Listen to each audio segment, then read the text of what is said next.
Hello दोस्तों, मैं आप सबकी पिया फिर से एक प्यारी सी कहानी लेकर हाजिर हूँ। आप मुझे भूल तो नहीं गए? शायद नहीं भूले होंगे।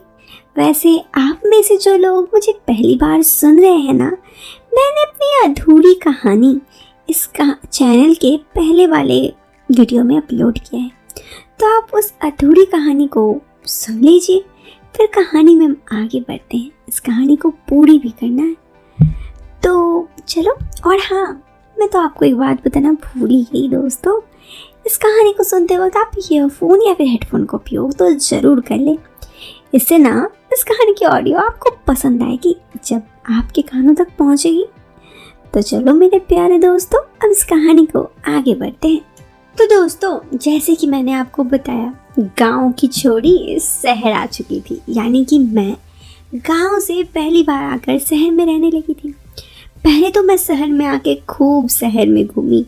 अरे कुछ शहरी बाबुओं से मिली, तो कुछ शहरी चीज़ों में, ऐसे ही कुछ दिन बीते। फिर उसके बाद मैं कॉलेज जाने लगी। कॉलेज में भी मेरे कई दोस्त बने। मैं हमेशा अपने आप को मॉडर्न दिखाना चाहती थी। मैं किसी को नहीं बताती कि मैं गांव से हूँ, क्योंकि मुझे ऐसा लगता कि सब इससे मेरा मजाक उड़ाएंगे। हाँ, मुझे पता है अभी नहीं उड़ाएंगे, लेकिन उस वक्त मुझे ऐसा लगता था कि मजाक उड़ाएंगे। अब मैं आपको बताती हूँ कि हुआ क्या उस दिन। एक दिन की बात है, तो मैं उस वक्त कॉलेज से आई ही थी। मुझे लगा दीदी घर पर अकेली होंगी, क्योंकि जीजा जी इस वक्त ऑफिस में होते थे। मैं जैसे ही घर आई अपने कमरे में थी, तो मुझे बगल वाले कमरे से आवाज़ आ रही थी। मुझे लगा शायद दीदी मुझे ही बुला रही है। मैं उस वक्त सोची नहीं थी कि जीजा जी घर पे होंगे। दोस्तों, फिर मैं जैसे ही ड्रेस चेंज वगैरह की, नॉर्मली कपड़े पहने थी। घर पे सिर्फ दीदी ही थी, जीजा जी तो रहेंगे नहीं, तो कुछ अलग ही कपड़े पहनी थी। और वहाँ गई तो सामने जीजा जी और दीदी को देखा। उन दोनों का कमरा दरवाज़ा मैंने खोल दिया था, शायद उन्हें भी पता नहीं था कि मैं उस वक्त आने वाली हूँ। और सामने का नज़ारा देख मैं शर्मा गई। दीदी और जीजा जी एक दूसरे के प्यार में खोए हुए थे। मुझे शर्म आने लगा। मैं जल्दी से अपने कमरे में चली गई और जाकर सोचने लगी। मेरे दिमाग बहुत ही ज़्यादा हलचल कर रहा था। ना चाहते हुए भी जो सब मैंने देखा था, वही सब मेरी आंखों में आ रहा था। कुछ समझ में नहीं आ रहा था कि मैं करूं तो आखिर करूं क्या। ऐसे ही मैं 2 घंटे तक अपने कमरे पे रही। 2 घंटे तक जीजा जी और दीदी भी नहीं निकले। फिर पता नहीं कब मुझे नींद आ गया, मैं सोई। नींद तब टूटी जब दीदी मुझे उठाई कि उठ जाओ पिया, उठ जाओ। मैंने कहा हाँ दीदी, जीजा जी अभी? तो उन्होंने कहा कि हाँ, वो ऑफिस से छुट्टी लेकर घर आ गए थे। मैंने कहा सॉरी, मुझे नहीं पता था कि जीजा जी आपके कमरे पे हैं। तो उन्होंने कहा अरे ठीक है, कोई बात नहीं। फिर मैं आके हॉल में बैठी। मैं दीदी से तो बात कर ली थी, लेकिन जीजा जी से अपनी आंखें नहीं मिला पा रही थी।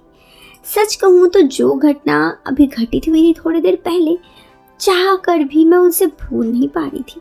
कुछ देर और बीत गया। जीजा जी और मैं शांत बैठे थे। ये पहली बार था जब हम इतने शांत बैठे थे। तो जीजा जी ने चुप्पी तोड़ते हुए कहा, क्या हुआ पिया, कुछ ज़्यादा ही शर्मा गई क्या? मैंने कहा नहीं, ऐसा कुछ नहीं है। उन्होंने कहा अरे चलता है, वैसे गलती तुम्हारी थी तो शर्माना तुम्हें ही चाहिए।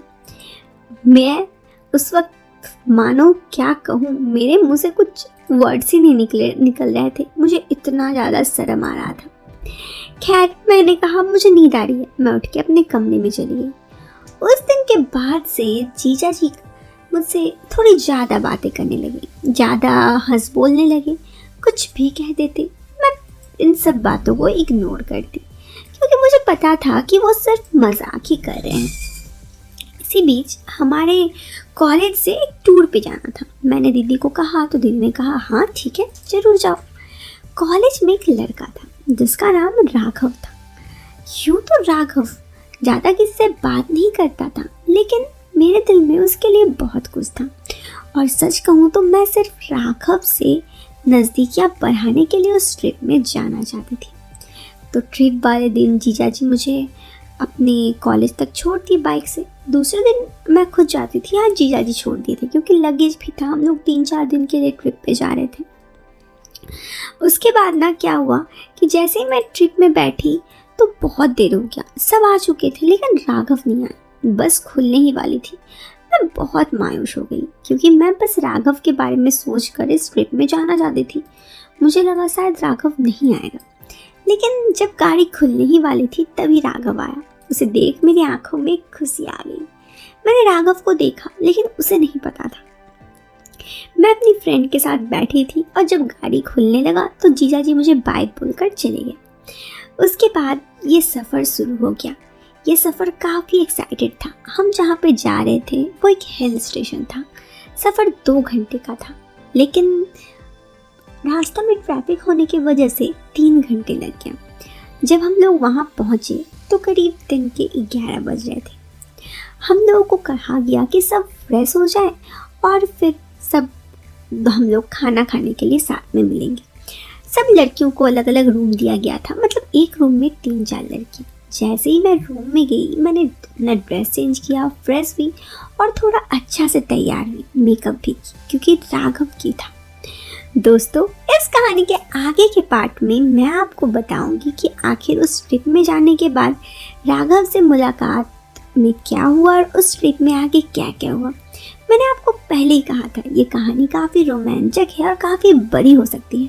तो और कुछ पार्ट इस वीडियो के आएंगे, तो अगर आपको पसंद आई तो आप वीडियो को लाइक कीजिए, इंतज़ार कीजिए इस वीडियो के नेक्स्ट पार्ट का।